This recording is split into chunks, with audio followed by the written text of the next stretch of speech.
So yan, magandang hapon mga idol. So isang project na may natapos natin. So ito, digital gauge ng stage 6. So yan, maraming dumating sa mga sellers na mga ganito ngayon. So maraming gustong ilagay sa DIO nila. So yan, dati itong mga to pinapatong lang dito. Ito yung, halimbawa ito yung stock. Yan, nakapatong lang dyan yung digital gauge. So tayo, binutas natin para pumasok. Ayan. Unang gawa natin ng ganito parang 3 years ago, pero DU1. Mas madaling gawin yun. Ito kasi DU2, DU3. Ayan. Okay naman kinalabasan. Matibay siya. Ayan. Ito kasing gauge na to,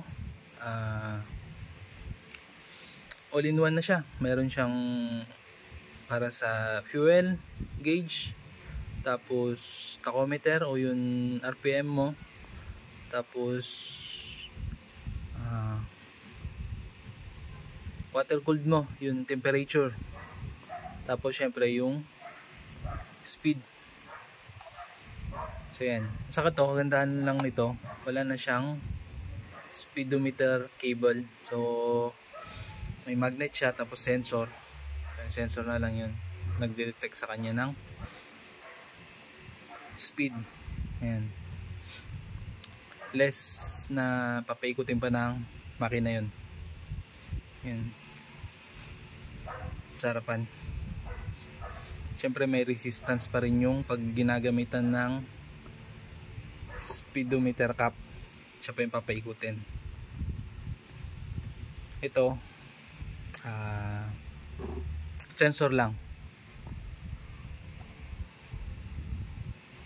So yan siya.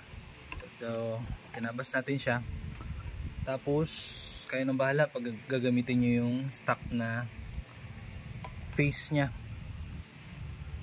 So yan, okay naman, maganda naman tignan yung stock. Ayan. So ito saglit lang tabasan ng CNC to, pero ang pinakamahirap dyan yung paggawa ng jig nya para eksaktong gitna yung matatabas. Ayan. Kaya pag nagtatabas ako ng ganito, marami na, para hindi sayang yung oras. So ayan. Tapos ito naman, ito maganda rin to, pang sanyang tong face nya. Tapos syempre nagtabas tayo ng carbon fiber. Ayan. Carbon load yan, original na carbon yan. O kung ba'y tunog nya. Ayan.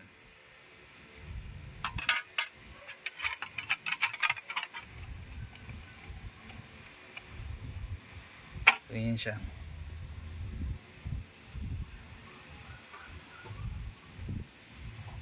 Ayan, may orange din na ganito, maganda rin yung kulay orange para hindi dumihin. So yan, pag nalagay na dito,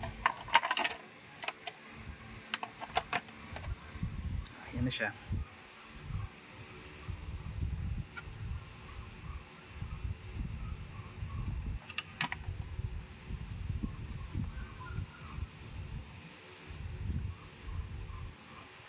So yun, sunod natin yung Aprio. May magpapagawa din ng ganyan Aprio.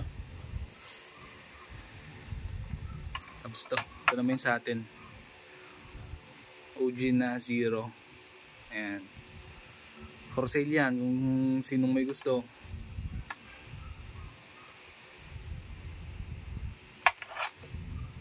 Yun.